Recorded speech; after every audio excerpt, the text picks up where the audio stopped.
There are no members of the public wishing to provide public comment today, so we may proceed with our regular calendar, and we'll start with a motion to adopt the minutes of our regular meeting on Wednesday, April 27th. I'll make a motion that we adopt the minutes of April 27th. Second. All in favor? Aye. Thank you very much. And now we'll proceed with the chair's report. Great. Good morning, everyone. Good morning. Great to see you. Before we jump into my report, you might notice we have a new member of the Nycha board, Miss Nycha Lynch. I am pleased to introduce to all of you as the newest member of the Nycha board. The mayor appointed Nycha a couple of weeks ago, and Nycha is currently the Director of Development at the Georgetown Company. Prior to joining the Georgetown Company, some of you may have gotten a chance to work with her. Nycha served as the Senior Policy Advisor to Mayor Bloomberg for 6 years. In that role, she led interagency teams to create and implement economic development policies, projects, and initiatives. One of her projects was Nycha. So she actually has, I think, a unique perspective as someone who has worked for the city and with the Housing Authority.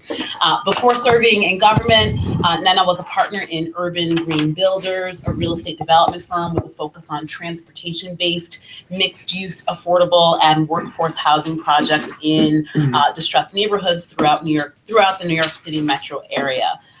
Ms. Lynch also has worked as an analyst with Goldman Sachs and was a professional runner and spokesperson for the sporting goods corporation, FILA. I promise you, it's not just because she's a fellow runner that she's on the board. She is light years ahead of me, light years.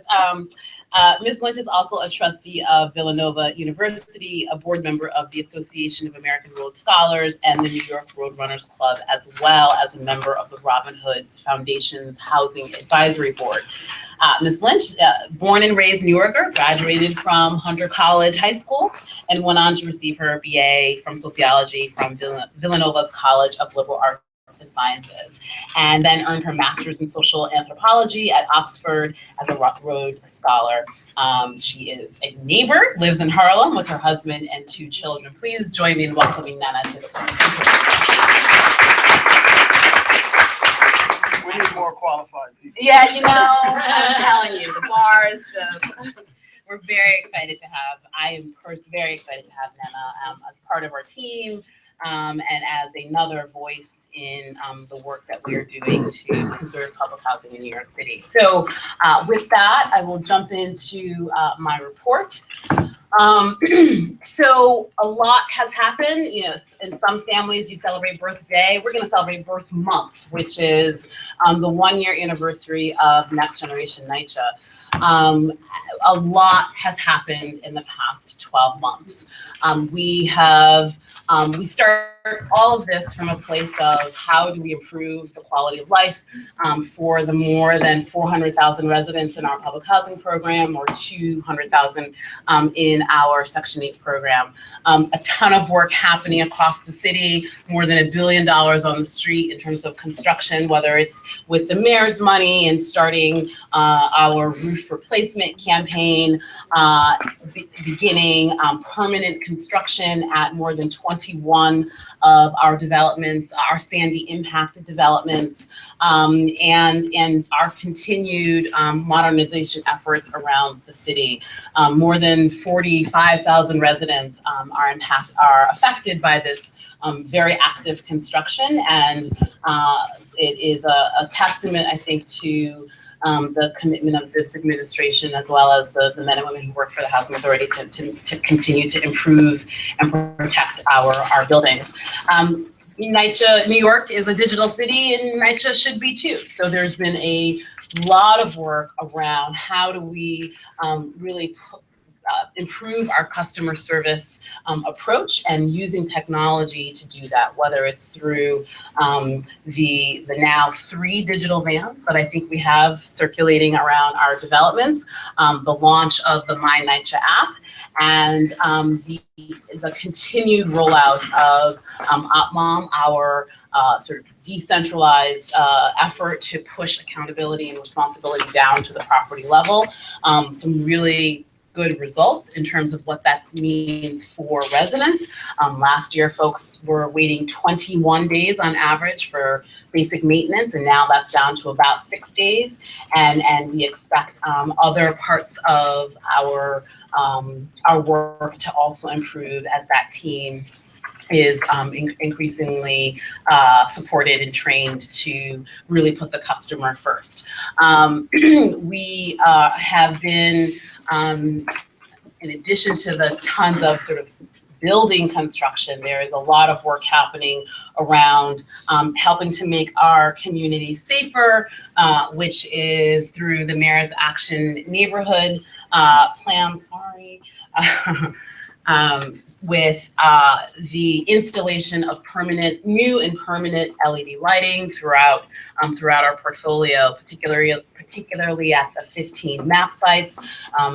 We were at the Polo Grounds facility several weeks ago, really turning the light on in that neighborhood. I understand we just completed the lights at Bushwick as well. So this will be a continued process as we complete the work of new exterior lighting and CCTV and layered access installation throughout our portfolio.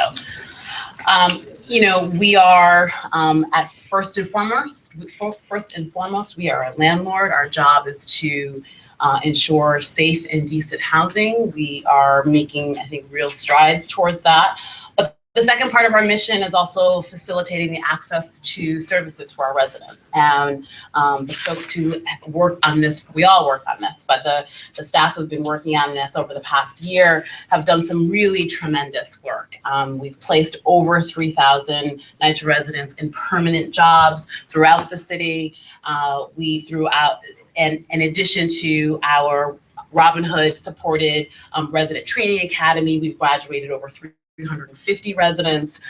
There was a fair amount of press over the last few weeks about our food entrepreneurs program, which I'm really excited about because there's a great new restaurant in Brooklyn serving jerk chicken by one of our residents who just opened his first business and has seen, I think, really great attention there. So we continue to build on that success, connecting residents to opportunity. We're working very closely with our colleagues at DYCD in the Department for the Aging, not only in the transition of the former NYCHA-run community and senior centers, but as you know, we'll retain 15 of those centers, senior centers, and we'll be working very closely to make sure that those residents have access to quality services through improved partnerships.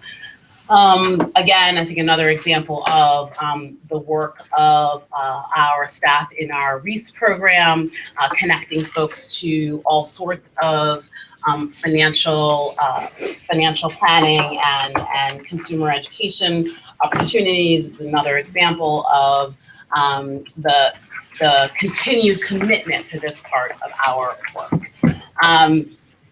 We started from a place when we released Next Gen of really stabilizing the organization so that we could deal with the large capital needs.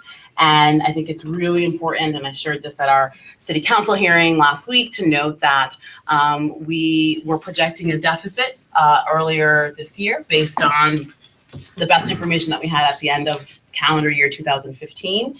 And through the work of everyone, committed to here at NYCHA and our partners, we are now projecting really a break-even, slight surplus for the organization. One of the things that is helping that is our continued focus on rental revenues, our increasing rental revenues, our emerging and really focused attention on other kinds of opportunities like our commercial space work.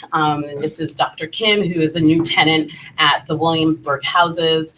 In the past year, we've leased 24 spaces that were formerly vacant on an average of 3 to 5 years. So not only are we seeing an impact on the revenue side. Remember, the vision of NextGen is really safe, clean, and connected, connecting residents to services, reconnecting our development to surrounding neighborhoods in a variety of ways, and bringing new businesses in is one way that we do that.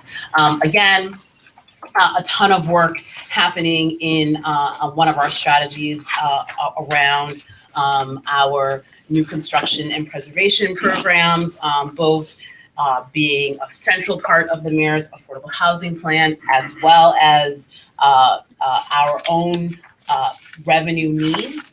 So we did select the first 3 developers in our 100% affordable program last month at Millbrook, Ingersoll, and Van Dyke.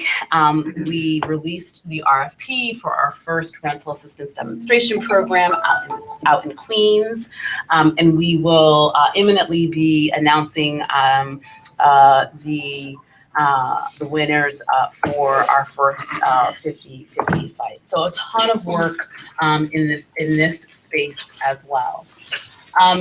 These other highlights. And I think it's, as I say to staff, if you don't create your own momentum, no one else will. So it's important for folks to take a moment to acknowledge, I think, the work of the men and women who work at the Housing Authority, whether it's through our partners, through the very important policy work that we're doing on reentry programs for folks who have left the criminal justice system and seek to reunite with their families. There's a great article on this initiative this morning that will circulate to the board as well. And again, we do all this to improve the quality of service and life for our residents, and it's being acknowledged. Our colleagues in our IT department, led by Bob Morano, received an award both for our digital van, our self-service portal, and the launch of the My Nycha app. So last week, and I sort of referenced this, we were one of the last final agencies to do our executive budget hearing in front of a joint public housing and finance committees, where we, again, I think, shared our reforecast of the 2016 Housing Authority budget. This was based on a first quarter set of actuals, which again helped us to have better information after a full quarter of performance. And what this slide really shows you is a reforecast of some of both the timing and adjustments to our plan. That is what NextGen is. It is a living, breathing document. It evolves as we learn and change. And I think what is important to take away from this plan is that we are actually ahead in 2016 from what we had actually projected. Some efforts are more challenging than others. Some we've seen sort of exceed our 2016 expectations, and that will be a continued conversation that we have with you at the board and at this level. Again, this was shared last week, just sort of year by year comparisons to the original projections that were in the 2015 plan, the changes, and our revised projections or reforecasts as of now. So happy to answer any questions, and just note that we will continue as part of this conversation and others, continue to report back on all of the efforts outlined in the plan. The one last thing I would say is last month we also released the Nycha sustainability agenda. As you'll recall, it was one of the 15 strategies in NextGen, and we basically, in 2015, we said we're committed to sustainability, we're going to do these EPCs, we're going to figure out how to really embed sustainability in both our operations as well as our capital side of our work, but we got to go and do some work. And so that's what we did over the course of the last year, led by Bomi Jung and her team. And I would really encourage folks to take a look at least read the executive summary. There's a ton of work already underway. We have 3 EPCs, energy performance contracts, currently underway throughout our portfolio, assessments that are going on with the expectation of construction beginning later this summer. And these are real physical interventions in the buildings to make them more sustainable, to drive down energy costs, and to ultimately preserve our buildings. So another important milestone that we committed to do and that we did in the first year of Next Gen. Happy to answer any questions. No, I don't think I have any. I'll pass it on to the general manager for his report. Good morning.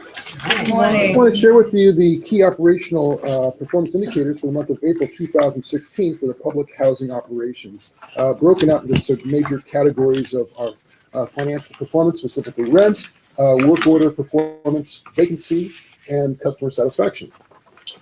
In the month of April, there was a decrease in rent collection from 78% to 81.7% for the previous month. The HUD target is 97%.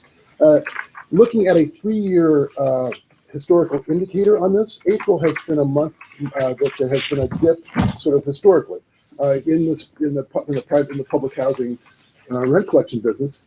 There are seasons, things like Christmas time and then the back to school, etc. This April has historically been a dip period.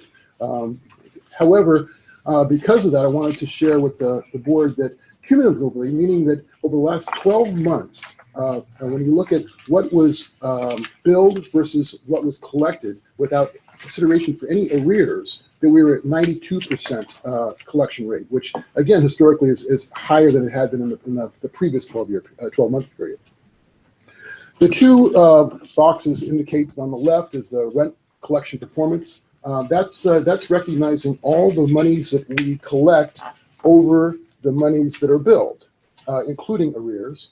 And on the right is the classification that HUD judges us on. It's the tenant accounts receivable formula, which looks at all the money that we did not collect over all the money that was billed. So in one indicator, you want it to go up, in the other, you want it to go down. We are now looking at as a target of the TARs it's actually at a very high standard that HUD requires, particularly when you look at delinquencies. One final editorial note before moving on. We are looking very seriously at the issue of delinquencies. We've got a lot of residents that owe us a lot of money, and that we are now working with the city and working with these residents and other groups to see what we can do, and also looking, board member, on the accounting practices, what we can do to make it more fair is probably the right word of putting it. That's why I want to bring up that 92%. I think our property managers are doing a pretty good job right now to look at collecting what is billed on a monthly basis, but dragging these old arrearages with them is a difficult, more, if nothing else, for more morale. On work order overview, again, we're continuing to hold steady since last fall, around the 140,000 back order of work orders. Again, this indicator suggests that we've reached sort of an equilibrium point, recognizing that there are a lot of work orders that we just don't have, specifically around paint and flooring and plaster, that we just require a lot of additional capital infusion to get to. This is something, though, that gets reflected in the next indicator. Well, I'm sorry. Next indicator is on emergency work orders. We have a requirement from HUD to respond to, and also internally to respond to, targeting emergencies within 24 hours. In the month of April, we averaged 14.2 hours to respond to work orders. The next box, though, wanted to talk about not necessarily what we responded to, but what we didn't respond to. We have an 83% rate of responding to work orders within the 24-hour period, but it also suggests that 17% of work orders aren't being responded to in that period. We're looking at what those factors are, including staffing around weekends or closeout procedures, etc. But this is one of these indicators we look at almost at exception. How can we bring down that 14.2 by having a focus on what we did not do under the 17% overall within the 24-hour period? On the maintenance work orders, again, this continues to be one of the the good thing, the major good thing. So early on in this administration, the chair tasked us to take a look at what is the most important indicators for our management business. Well, how long does it take for someone to pick up the phone and say they've got a problem to responding to that problem? Service levels is a key indicator, and this is one that we have put a lot of resources in, and we're actually continuing to show success at 5.4 days from the time the regular maintenance work order is being called in to the time it's being completed. On the department turnaround time, we're averaging 50 days. The target is 30 days. When we look at a year to date from April of this year versus April of last year, there has been some continued progress. Again, a lot of this progress, I think, is communication between the property management folks that are responsible for marketing the apartments and those folks that are responsible for preparing them for marketing. Finally, quick question. At any given time, I don't know if you have this number available. At any given time, what would be the number of apartments that are actually vacant and being turned around? About 900. 900, yeah. Which So is incredible. if we could deal with this number, getting us down to 30 or closer to it, that obviously is going to have an impact on the financial side as well. Exactly. The faster we do it, the more rent we can collect. Yeah. Much like identical to the private sector. Yeah.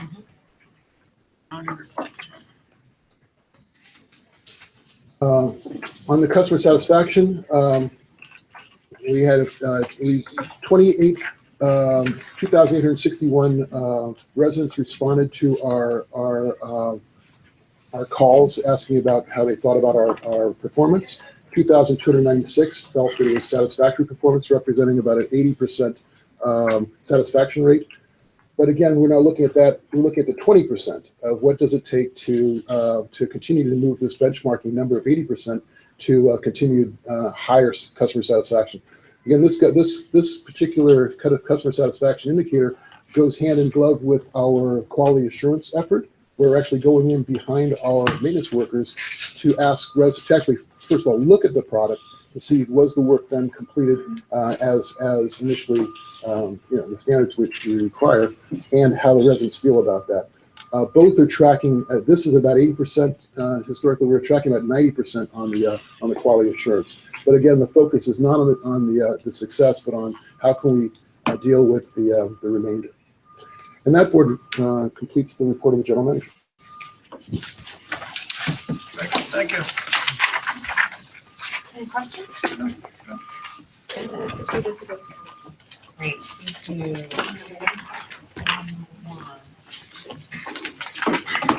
Good morning, Board General Manager. Nicole Ferreira, Good morning. Vice President for Real Estate Development. Item number 1 seeks authorization to amend Board Resolution 13-11/20-14 and submit an amendment of the Section 18 disposition approval to HUD.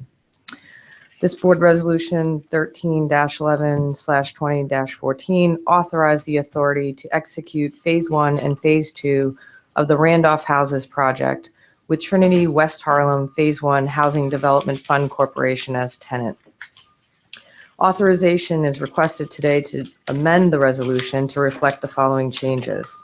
Point 1, a reduction in the number of Phase 2 project site units to be redeveloped from 134 to 115 low-income units at or below 60% area median income, including 8 NYCHA-administered project-based Section 8 units.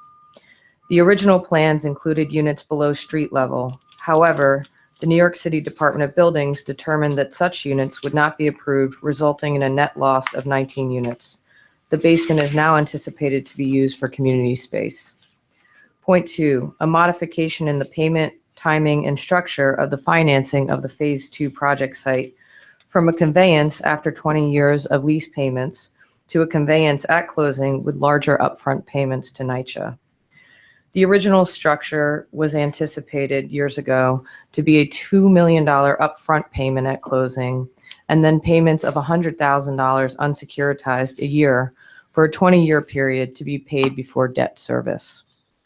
After the budget was finalized, the underwriting could not support this structure, and a new structure was proposed. Under the new structure, the authority will be paid approximately $1.74 million at construction closing and approximately $1.4 million by substantial completion of the rehabilitation and receipt of all tax credit equity, which would net Nycha a total payment of $3.14 million upfront. Also, a seller's note in the amount of approximately $850,000 will remain outstanding after completion of the project, which will carry an interest rate of 2.3% and be paid over a 30-year period, netting Nycha $1.2 million at the end of that period. Point 3, a change in the entity to which the Phase 2 project site will be conveyed. Phase 1 project was conveyed to Trinity West Harlem Phase 1 Housing Development Fund Corporation, and Phase 2 will be conveyed to Trinity West Harlem Phase 2 Housing Development Fund Corporation, a single purpose entity created for this transaction, but made up of the same partners as the first transaction. Point 4, a correction to the term of the authority's $40 million permanent loan for the redevelopment of the Phase 1 project site from 30 years to 40 years. This board resolution also authorizes the authority to submit an amendment to HUD of the Section 18 disposition approval of the Phase 2 project site to reflect the revised financing and conveyance structure. Thank you. Any questions? The question that I have, Nicole, is if the 19 units were not suitable for residents, inhabitants, then how are you using them for community spaces? I mean, what was the reason it couldn't be accepted for one, but it's okay for the other? So it's the Department of Buildings rule about residential below street level. And originally, those buildings did have residential, but it was not in compliance with DOB rules.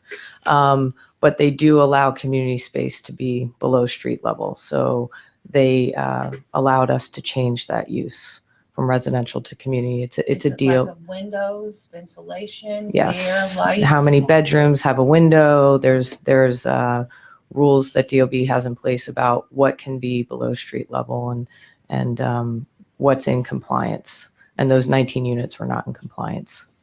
You'll recall that the Randolph Houses is an early 19th century built set of buildings. So these were old law tenements. So, they probably weren't in compliance even then. So certainly now, particularly post Sandy, when the Department of Buildings has made a lot of changes on what can and cannot be below ground or below grade, those units would certainly not fall into that category. So that explains that change. But wouldn't the architects have known that? At the time, it's also about how much rehabilitation you're doing, and you're doing significant rehabilitation there, and so that you can't grandfather those units in under the old rules. Yeah. Also, in the Phase 1 and 2, Yes. you reduced the amount of apartments from 134 to 100, and what is it, 13 or 15? 102. 115 in Phase 2 from Okay, so on the 134. other side of the street, there would be like for middle income, and on one side, Nycha would have the low income. Correct. So the south side of the street, which we just did the ribbon cutting for a few months ago, Yeah, I saw it in the paper. right, 168 units, with 147 of those 168 units solely for public housing residents. So those are public housing units on that side of the street, and then 20 non-public housing units and 1 super unit. This Phase 2 of the project is the north side of the street, which will be a mixed income development, capped at 60% of AMI.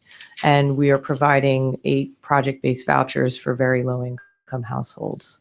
So in other words, the people that was originally living there, they would have first preference to come back into those low income that Nycha inherited. There is a 25% Nycha preference, yes. And also the folks that moved from Randolph Houses during the relocation have the first opportunity to inhabit the public housing units.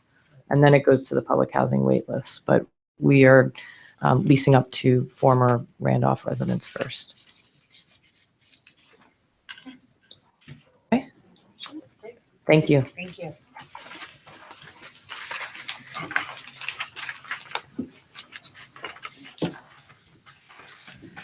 Morning, everyone. Good morning. My name is Brian Clark. I'm the Senior Vice President of Operations for Property Management, and I'm here to present Board Item Calendar 2.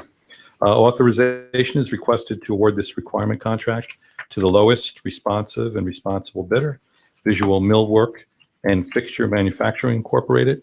The first lowest bidder, Crystal Touch of New York, was deemed non-responsive because the product offered did not conform with bid specifications. The requirement contract also provides for 1-year renewal option to be exercised at the authority's sole discretion. Just want to provide you a little bit more additional information on this particular item. This company is located in Woodside, Queens. So the previous company was actually in Canada. The turnaround time for providing the cabinets is 45 days, but in emergency situations, they've agreed to provide within 15 days. I know the newest board member had some questions regarding quantity and pricing. So the prices range for the cabinets from anywhere from $44 per cabinet to $106 per cabinet. The total quantity is approximately 115,000 cabinets of various sizes. We use this contract on an as-needed basis. It's typically for cabinets that are used within occupied apartments for repairs, where we have to replace cabinets, and also as part of our preparation of vacant apartments for occupancy. Any questions? Have the specs for these cabinets, I know as part of our pretty kitchen, have these been revised to reflect this, or are these still the same old round cabinets? You can see where I'm going. I don't believe you will The be same blown ones. away with the appearance necessarily of these cabinets. I know they were reviewed within the last 2 years.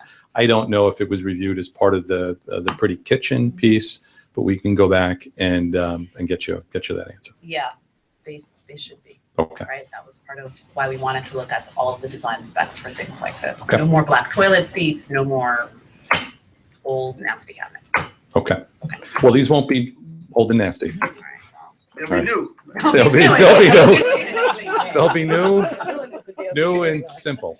They're basically very simple cabinets. The only thought I had, Brian, was that when you said that they come in various sizes, Yes. and I have seen where they put the wrong size in an apartment. They need a bigger one, that they don't have one available, so they just put what they have. Yeah. So you have to have on order different sizes to meet the need of the apartments, not give them just what you have. Yeah, no, I know, absolutely. I mean, it should be fixed, where we want to be is we want to fix it and fix it once. We don't want to put in a wrong size of cabinet and then come back and put in the correct size.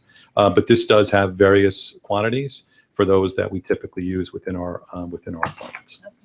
Okay. Right. Thank you, everybody. You have another one, I thought? Let's Oh, he's gonna do that one. Okay. Morning, Louis Bonset, Senior Vice President, Operations for Support Services.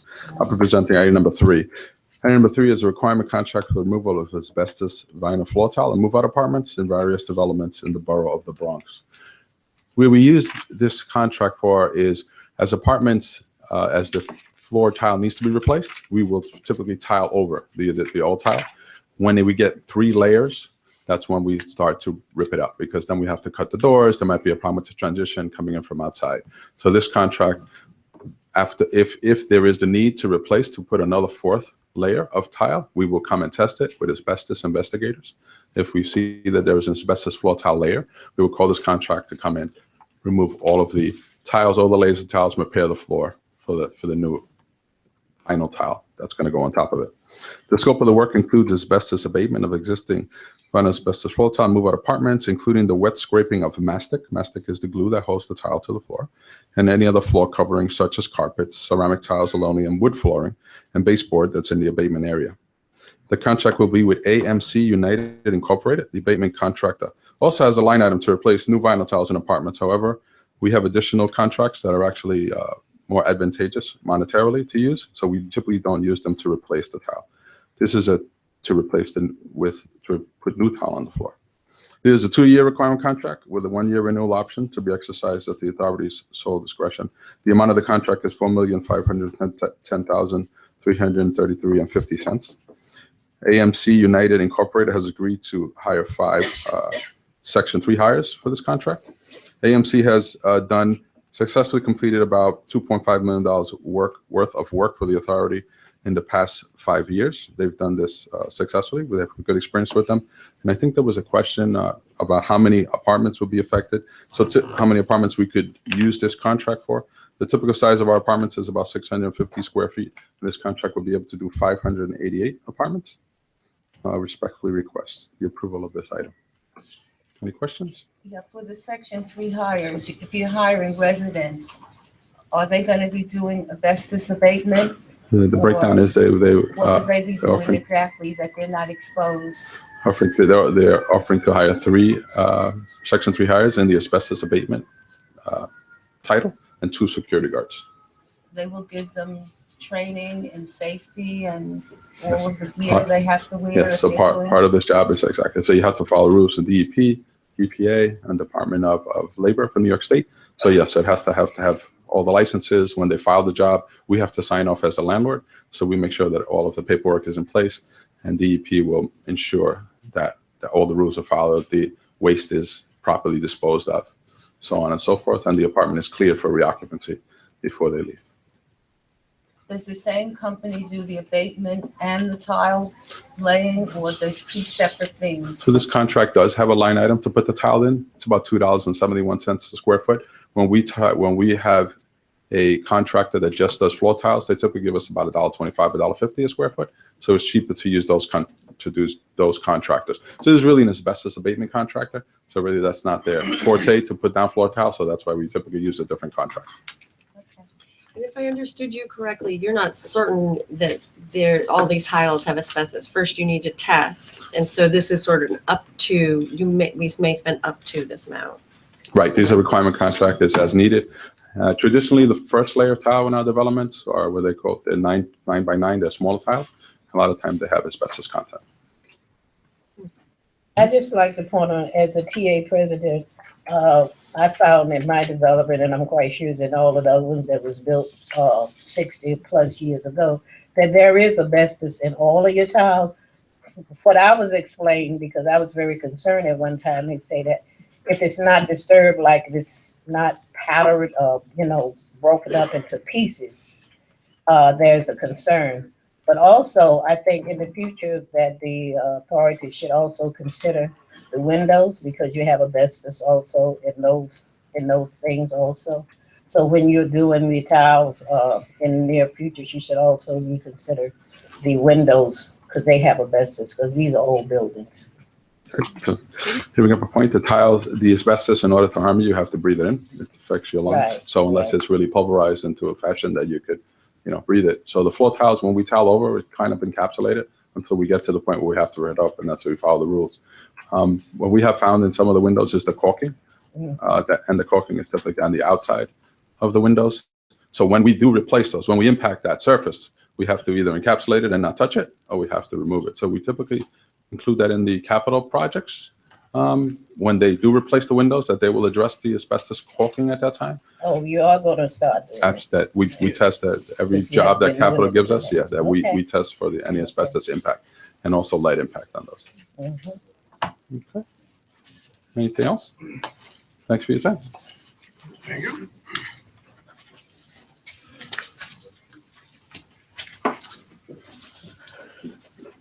Good morning, Madam Chair, board members, general manager. My name is Farhan Sayed. I'm the Vice President for Construction Programs for Capital Projects Division. Board Member Lynch, I received your questions, and I'll be glad to answer them through this presentation. Or if you have any other questions after that, I'll be glad to sit down with you and answer all of those questions. So here we go. I will be presenting items 4 through 17.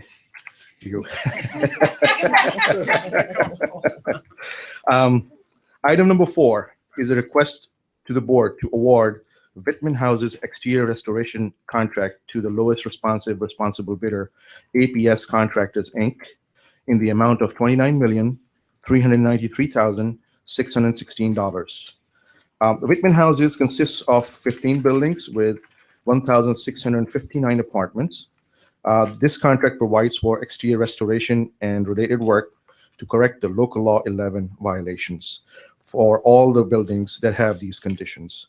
The scope of work includes, but is not limited to, exterior restoration of facade, a replacement of parapets, and related work including asbestos abatement. Once the work is completed, these buildings will be filed as safe with the Department of Buildings, and the sidewalk sheds will be removed accordingly. The term of this contract is 791 days. APS Contractors, Inc. has been in business since 2002. They were awarded 2 projects as a prime contractor at Nycha. Total value was above $49 million. And they've also performed very satisfactory work so far. They understand the scope of work, and we're confident that they'll be able to work through this contract satisfactorily.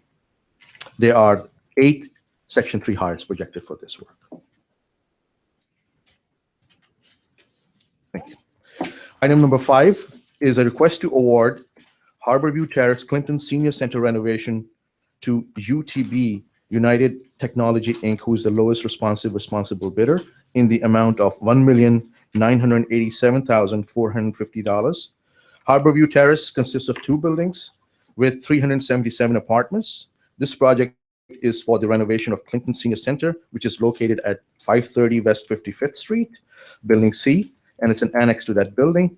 The scope of work includes, but is not limited to, the replacement of HVAC system and distribution ductwork, partial flooring, plumbing, and electrical systems, new kitchen and bathroom fixtures, new interior finishes throughout, and partial reconfiguration of spaces. The term of this contract is 240 days.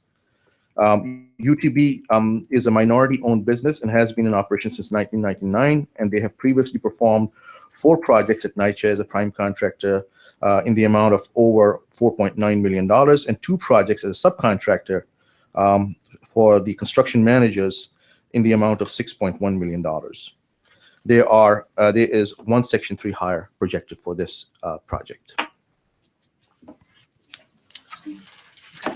Item number 6 is a request to award Betances Senior Center renovation to the lowest responsible bidder, ACS Systems Associated, Inc., in the amount of $2,988,136.84.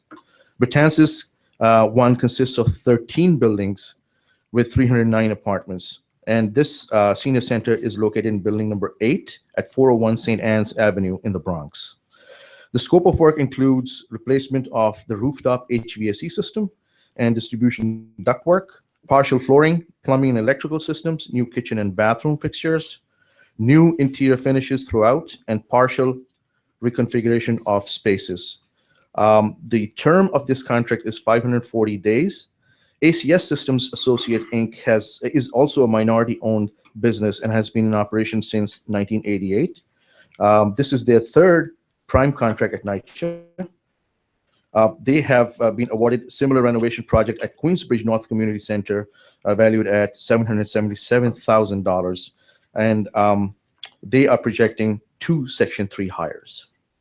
Mr. Said, is it, I presume, but the scope is slightly bigger at Betances than? Yes, and the area of the community center is bigger. Okay. That's why you see the difference between the costs. Cost Yes, and time. yes, yes. And when do they project, I guess upon approval, when do they think they would start? I'm just trying to think of like how long would the center be out of commission for those seniors? Unless there is anything which is going to stop them from like abatement that they have to do initially, they can start right away. Mm-hmm. So upon award, our thing would be, we will be pushing them to start this summer.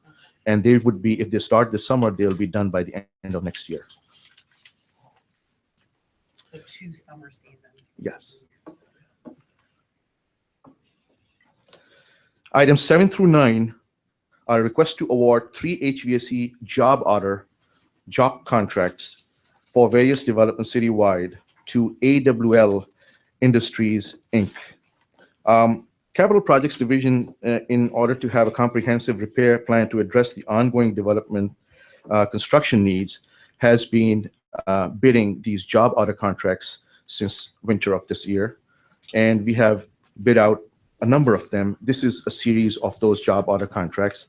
The Scope of work under this contract is basically for heating, ventilation, and air conditioning systems, air duct cleaning, steam distribution, cast iron boilers, controls, meters, and piping. A bidder can, under these contracts, be awarded more than one contract if the authority is deeming it in the best interest of the authority, that they have the right bid factor and their costs are within a reasonable range. In this case, we are requesting award of all 3 contracts to AWL Industries, Inc. One contract is for the regions of Bronx and Queens, the second one for Manhattan, and the third one for Brooklyn and Staten Island.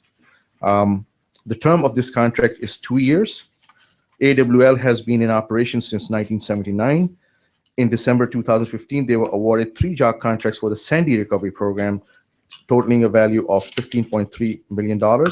And their past performance is, and they have the wherewithal as well as the capacity to handle all 3 contracts. That was determined in our post-bid interview with them. Is there a, I'm sorry, no. Is there a way for or can you come back to us when the job orders are actually written and tell us what their Section 3 plans and how this works? Absolutely. The way the Section 3 plan is going to work is for each of the job order assignment, there's going to be a Section 3 threshold, and we will measure them for each of the job assignments under this job contract. And maybe it's not per contract, but maybe there's some kind of quarterly report that capital release can provide to the board, because we're doing a lot of job contracts and I get how they work, but it would be helpful, I think, for everyone to know, okay, that contract that we approved in, April, they came back with X number of Section 3 hires, just so that we're aware of that. Certainly. And how come the contracts have no estimate? These contracts are based on a construction trade catalog, which is created by Gordian Group.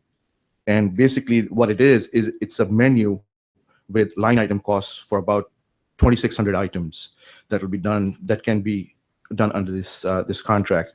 So based on the costs of those line items and an overall not to exceed limit, basically these contractors bid on a factor, and they come back with, in order to do this work in the borough of Manhattan, we would have these logistics, and our factor is 1.2, and based on that, we basically award them if they are in a reasonable range.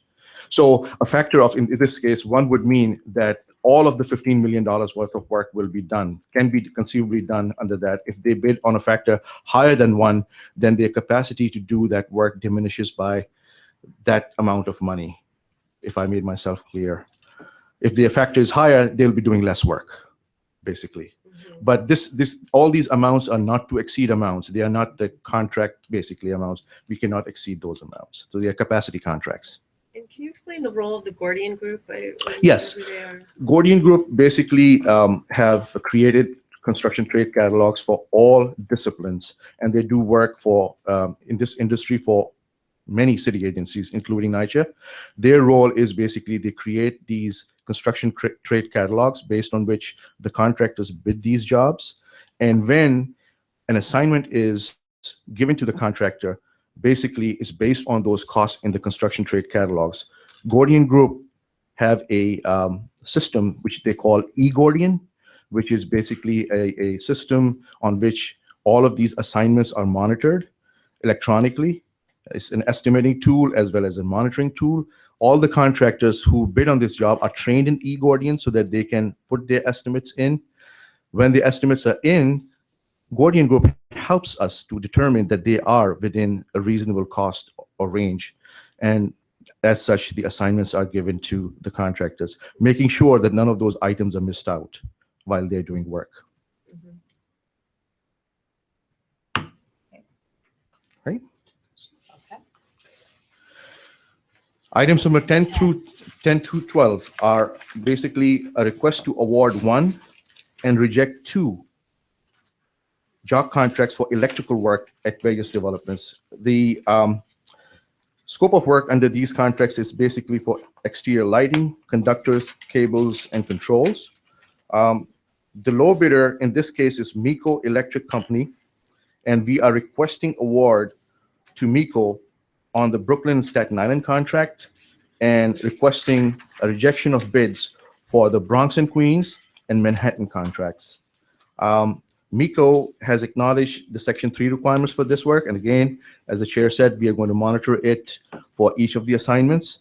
The term of this contract is 2 years.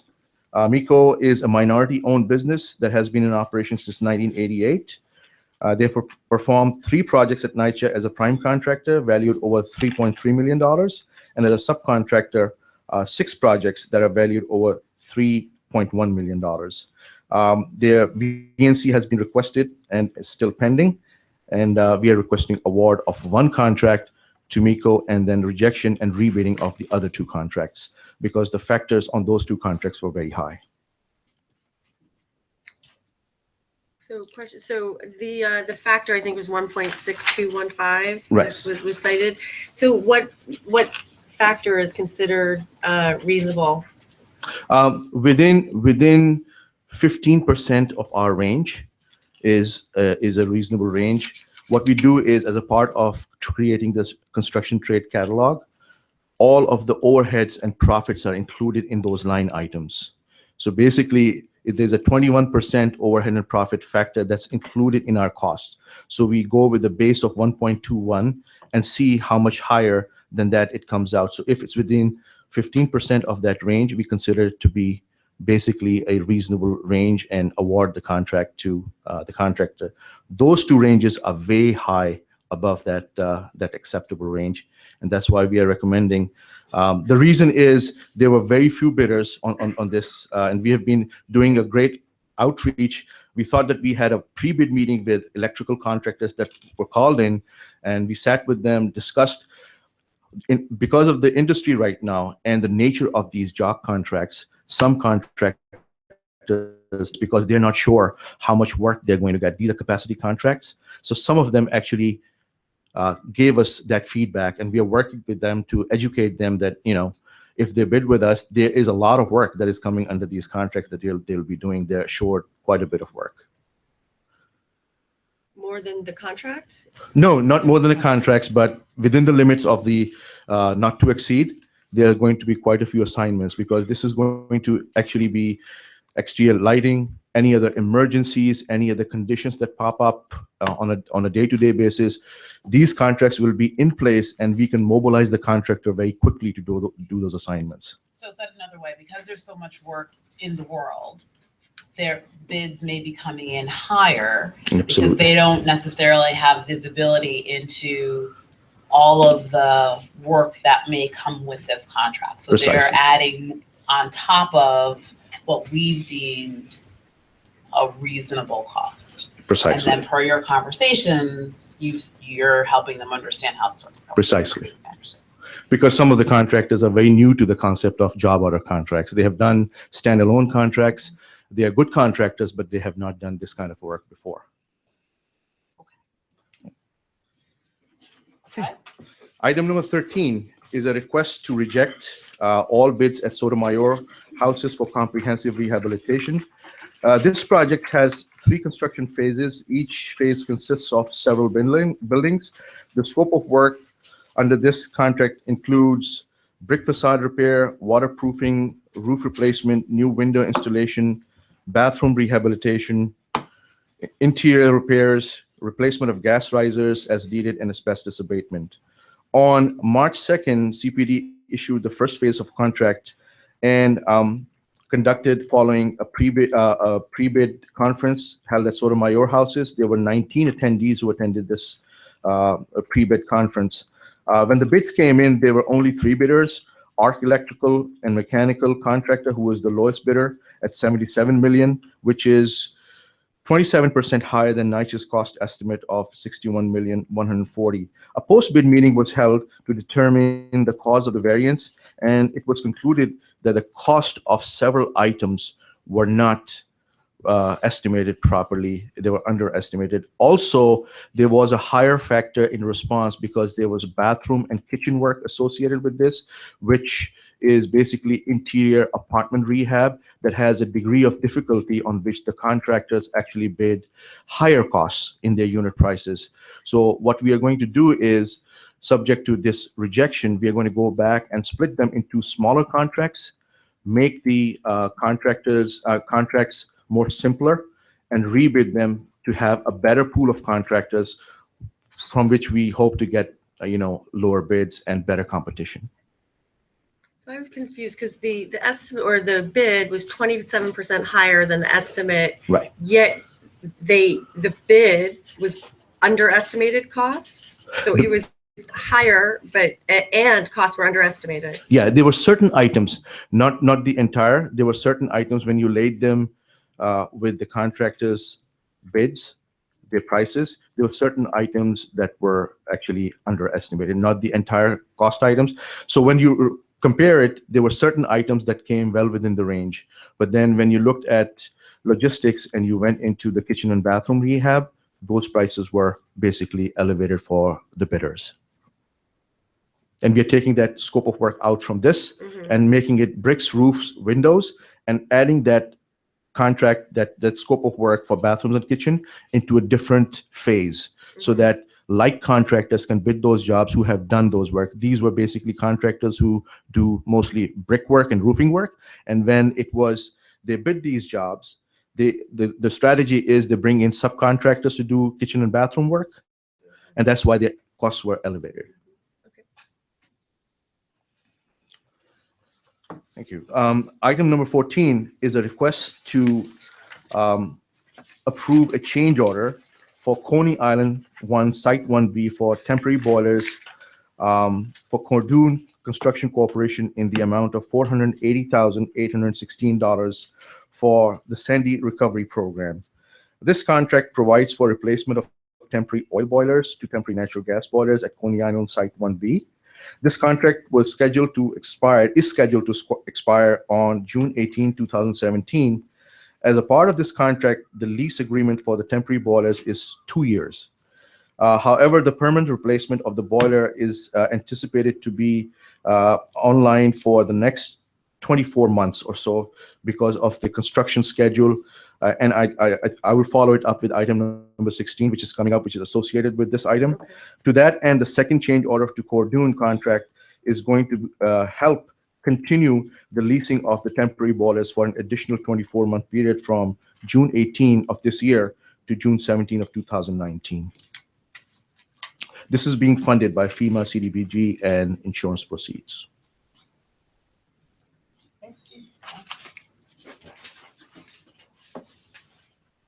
Should I wait? Because I'm just curious, why would we lease a boiler for 2 more years instead of just buy it? This is how the contract is. It's basically a monthly rental, and it is leased as a monthly cost. This is how the contract was actually designed. So it's just going to be a continuation of that. Yes. You should explain though, and there's construction happening. Yes, and yes, there's construction happening, and you will see in item number 16. Basically, we are going to request an award for that contract, and it does not mean that this continuation is going to be required for the entire period of 24 months. Because if construction is completed before that, this contract will be ended at that time, and the new boilers will be online. And probably a new location. Yes. The Coney Island construction, like boilers are coming up out of the basement. So I totally get where you're going rationally. Why wouldn't you just buy the boiler instead of, But if you're building new permanent boilers above ground, buying a new boiler to put in the current location we would. I see. Right. Okay. Just sequencing is not. I see. Thank you. Yes. Yes. Any other questions? I'm right there. You're on 15. We're with you. I'm on 15. This is a request for an increase in capacity to the job order contract for the apartment renovation work for, again, the Sandy Recovery Program for Gemco Electrical Contractors, Inc. in the amount of $400,000. This contract provides for apartment renovation for Hurricane Sandy related repairs. The contract was awarded on July 8, 2013. And at that time, Gemco was given a purchase agreement to the value of $240,001.07 for job order contract services. Since the award of that contract, the volume of work for Hurricane Sandy related repairs has increased significantly. As a result, pursuant to board resolution number 14-12/22-13, JAMCO's contract capacity was increased by $6,952,000 in order to cover the cost of renovation of more than 70 apartments at the time.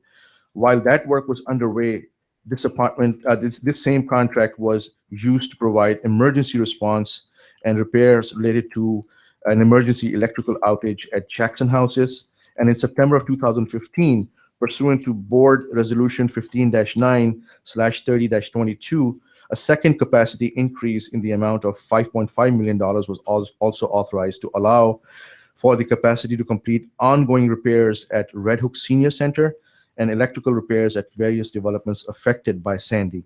During the construction of Red Hook Senior Center's new roofing surface, it was discovered that the existing roof slab had deteriorated beyond repairs. The roof slab must be replaced in order to apply the new roofing surface, and as such, this contract's capacity is requested to be increased to cover the cost of unforeseen conditions. And this change order will actually help do the final work and close out this contract. So if I understand, and I remember this because we had this existing, we've been there, physically been there. And when this contract came up, the issue was, how do we start work at the MECO Center faster? And we had this contract, so we just used their capacity. Right. And then because of these other things, we've had to come back and change the contract each time. So I understand all that. I guess my main question is, when is the community center going to be done? Okay. And because the residents of that community want to know, and I want to know, and they deserve to have a community center. And are we on budget to complete that center? I mean, there was a very clear scope. I don't know how we didn't know that the roof needed replacing. So I just want to make sure that there isn't going to be any other surprises. Okay. Right? I can get you the answers for that, Okay. definitely. I would add on to that. So the original contract amount was, or because of all these change orders, it sounds like they had now have contracts over 5,000% of the original contract. So there's been all the, and so efficiency wise, like they're there, speed, et cetera, that makes sense. How do we ensure that we're getting competitive pricing as we make these changes and continually? Like you said, first thing is we look at the contractor's performance. Of course, they have been given the capacity increase because Jamco Electrical has performed good work for Nycha, and their pricing is competitive. Of course, they are following their original contract cost for this. So there is no increase in the amount of their work. So it is basically you're using the contract cost 2 years from now. So if you were to bid this job today, most likely, instead of giving them a capacity increase, the prices will probably come out higher. So using their previous prices, we're getting a better deal out of it anyway. So we're using the unit prices that they Yes. established 2 years ago. Yes, exactly. See, the problem is in this community, it's the senior citizens. They've been displaced by Sandy. They're housed in the MICO Center. Right next door is where they're building. The people are up in arms because there's delay.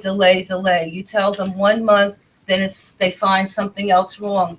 The residents, we try to explain to them that when you're doing the renovations, you don't know when you're going to find something. So they found that the roof was, deteriorated, and they had to use Jimco. So it's like robbing Peter to pay Paul, in a way of speaking. You're taking the contract from somewhere else to try to get them to do the work so we can finish it up in Red Hook. Mm-hmm. And hopefully it will be finished by the end of June. I'm going to get that date. The chair asked me. Yeah. I'm going to get you the the date. dates all the time, but Right. they're never hard and fast, because as soon as they open up a wall or they look at Unless there's an then unforeseen condition, there's yes. something unforeseen, and then there's another delay. So that's the story. I live there. So let's get a conservative Estimate of projected I'd rather completion date. conservative and Right. over, under comments and condolences. Okay, thank you. Item number 16 is related to item number 14, where we asked for the 24-month leasing of the temporary boilers. This is a request to award Coney Island 1 Site 1B restoration associated with the Sandy Recovery Program to a joint venture of Forte Construction Corporation and MS Construction Group, Inc. in the amount of $21,777,000. Coney Island Site 1B consists of one building with 193 apartments. This contract will provide for the restoration of this building as part of the Sandy Recovery Program.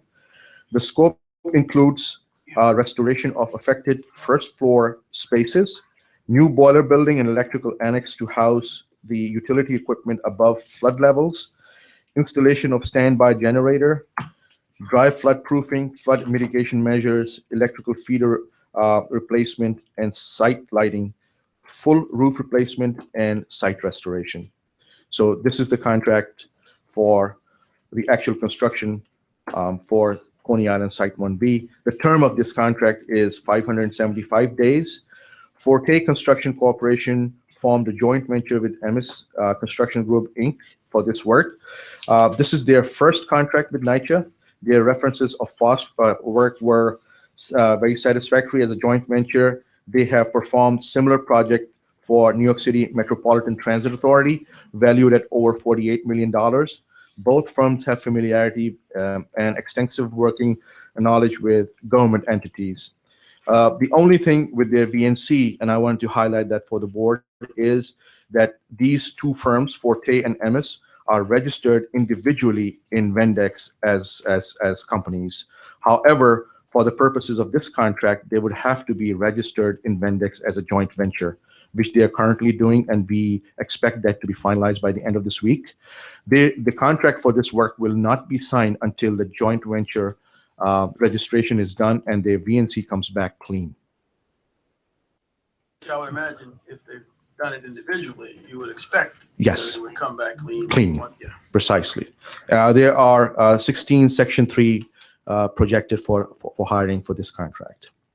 No, that concerns me. I'm happy that it's a big contract and you're getting a lot of Section 3, but on the ground, some of the people who want those jobs live in public housing, but they're not on the lease. Mm-hmm. You know, so it's going to cause, you're going to open up a lot of worms Mm-hmm. out there in Coney Island when those jobs start hitting and people are looking to work and they're going to be told they're not eligible for that work because they're non-residents. But you know that Section 3 is a low-income New Yorker or a public housing resident. Okay. That is how the statute is written. And so people should not be turned away Mm-hmm. because, I mean, first of all, if they're not on the lease, that's a whole other set of problems. Right.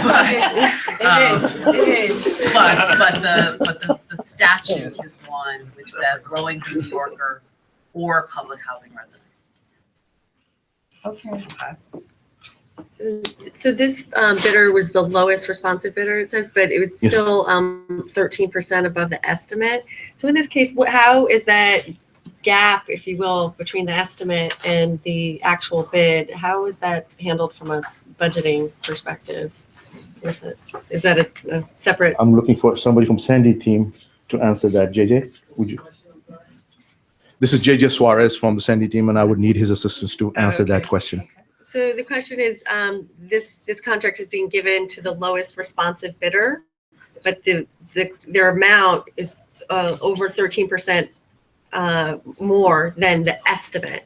And so in that case where you have a delta where the bid is significantly more than the estimate, how is that all accounted for, and where does the money come from? Well, there's two different things we talk about. Number one is the budget, which is higher than the estimate of this job. I see. Okay. So it's the problem. final cost is no problem. I see. Okay.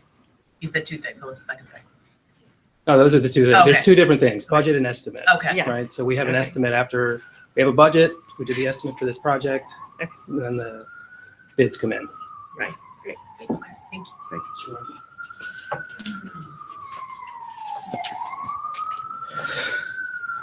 Item number 17 is a request to rescind authorization to award and reject all bids for King Towers building entrance doors, which the board approved to award to Project I Consultants in the amount of $1,068,000. King Towers consists of 10 buildings with 1,379 apartments. This contract provides for entrance doors and replaced with stainless steel doors and frames and associated hardware, and all of the new exit doors with asbestos abatement work. The reason for rejection is that subsequent to the board approval, Project I Consultants, who are the lowest responsible bidder, submitted a request to our procurement department to withdraw the bid, basically seeking bid release.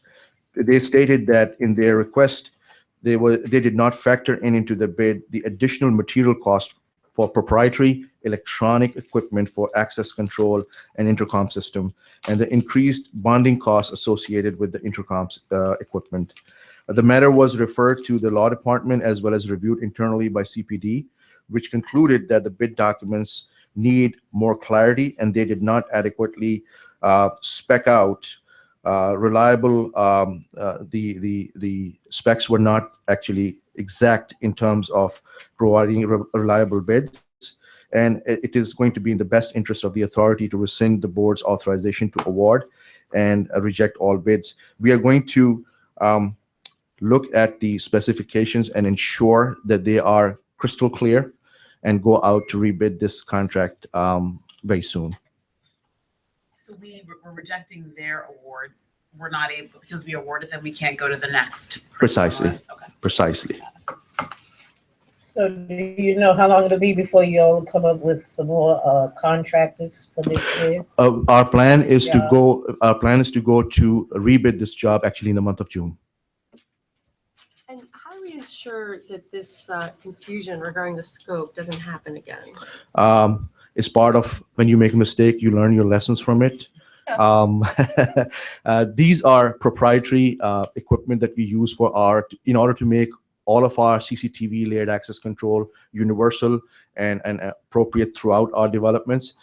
A mistake was genuinely made in not clearly specifying the service provider's name and the type of equipment, because it's a proprietary item, and that was the mistake that basically was not picked up by the low bidder. They did not include that price in their contract. However, the other two bidders included that, and their prices actually came in much higher than. So we have to basically make sure that we get even prices in specifying the right type of equipment so that we can get better pool and more clarity. I hope that you all don't have this mistake, because this is the second time that King Towers has had a problem with the bids. First it was the roofing and the brickwork, now it's the doors. Right. So I hope y'all get it right this time. Sure. Okay? Thank you. Thank you, Thank you. Mr. Saeed. Good job. Thank you. You survived. Good morning. I'm Bob Morano, Nycha's Chief Information Officer. Luckily, I only have one item. This board item is requesting funding to enter into a new agreement with Verizon Online LLC for fiber optic services, or FiOS for short. Nycha currently uses FiOS at 67 management offices. FiOS enables the management offices to connect to our data center to access systems such as Maximo, Siebel, Oracle Financials, email, and the internet. In the next few years, Nycha expects to expand its uses of FiOS at all its management offices as FiOS expands its footprint in all 5 boroughs. Verizon was affected heavily by Sandy, and they deferred a lot of their rollout. So we were hoping to be a lot farther along in the rollout to the management offices, but we are dependent on them on their schedule of what they're rolling out. They're not only just doing it in the manager's office, they're doing it for the residents also. Yes, that's what they normally do. They trench into the buildings, and they also give it to the tenants at the same time. So now they have a choice of either Time Warner or Verizon. Yeah, depending on the borough they're in. That's right. The other providers have these franchise agreements that they can only work in certain boroughs. So my only question has to do with, I know the city and Do It and Mayor's Office is looking about these issues citywide. And I guess how does this effort coordinate, if at all, with the larger citywide efforts and negotiations with providers? Yeah, so we do tell the city what we're doing and what we are using, and we are part of hopefully this master service agreement that they are working out with Verizon. But currently, FiOS services are not part of that master service agreement, so we had to procure it outside of that. But we are part of Do It's initiative and the city's initiative to work with all of these vendors to they're trying to force them to, like Verizon, to force them to expand their footprint faster. Thank you. Okay, thank you.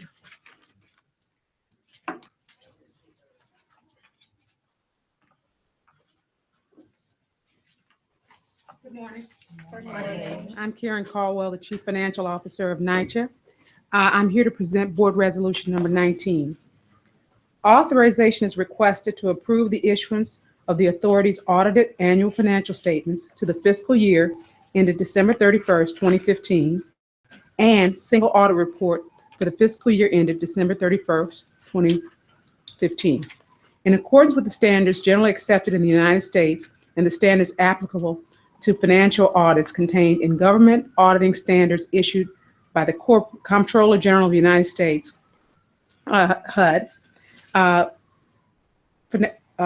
Uniform Financial Reporting Standards, and Title II U.S. Code of Federal Regulation Part 200, Uniform Administration Requirements, Cost Principles, and Audit Requirements for Federal Awards. As a recipient of federal grants in excess of $750,000, the authority is required to issue annual financial statements and a single audit report within 9 months of the end of its fiscal year. We are seeking the board's approval to issue the annual financial statements and the single audit report for the year ended December 31st, 2015. The single audit report includes an audit of the basic financial statements prepared in accordance with generally accepted accounting principles, internal controls over financial reporting and compliance for major federal programs in accordance with the Uniform Financial Reporting Standards in Title II U.S. Code of Federal Regulations Part 200. The federal programs identified for review during the 2015 audit were as follows: Child and Adult Care Food Program, demolition and revitalization of severely distressed public housing, housing voucher choice, and public housing capital fund. The authority's independent auditor, Deloitte & Touche, plans to issue an unqualified opinion on the authority's annual financial statements upon NYCHA board approval. The opinions in the single audit report indicate that the authority is materially in compliance with OMB compliance supplement requirements for the major federal programs which were audited. There were certain matters noted requiring corrective action, but none of those are considered to have a direct or material impact on any of these major programs. On May 24th, the financial statements and single audit reports were presented to the authority's audit committee for their recommendation and approval to the board. And based on the presentation, the authority's audit committee recommended board approval for the issuance of the financial reports in compliance with the audit committee charter adopted pursuant to board resolution 03-6/18-18. With that, I'm happy to answer any questions. You said that there were corrective actions, but they were not really major ones. Mm-hmm. Can you give an example of something that they cited as needing correction? Yes. So there were three. One condition is the Deloitte & Touche was not provided a Form 60,002, I guess it would say, Section 3 summary report, economic opportunities for low and very low income persons. Further down, it says that the authority submitted the fiscal year 2015 Section 3 reports for capital and operating funds on January 11, 2016. But there's a new system that was put in place called SPEARS, and the new requirement is that we upload that information, not just sending the documents would upload it in the HUD system. And so those documents had not been uploaded into the system. And so that's one of the new requirements that got put in place December 31st, 2014, and they should have uploaded the documents that they filled out manually. So that was one. Another condition, the New York City Housing Authority receives advanced subsidy of federal funds in the beginning of each month. However, they noted that the authority is in the process of finalizing its formal written procedures that minimize the times elapsing between the transfer of funds and disbursement by the federal entity and financial management systems that meet the standards for fund control and accountability as required by uniform guidance. So it is not that we don't have these policies, but they need to be formalized. And so we're updating our documentation to just basically put, update it to say that we are in compliance with the grant standards in doing Policies these and things. procedures, It's a you have policy to and procedure. Revise them. Correct. And then the third one is also a policy and procedure that needs to be updated. And so that's really the two things, three corrective actions, 2 policies and procedures, and then to upload into the SPEAR system. Okay. Thank you. Thank you very much. Madam Chair, 19 items were presented for board approval. Do I have a motion to accept the items? I make a motion that we Second. accept the 19 items. All in favor? Aye. Do I have a motion to adjourn? Motion to adjourn. Second. All in favor? Aye. Aye. Thank you very much, everyone.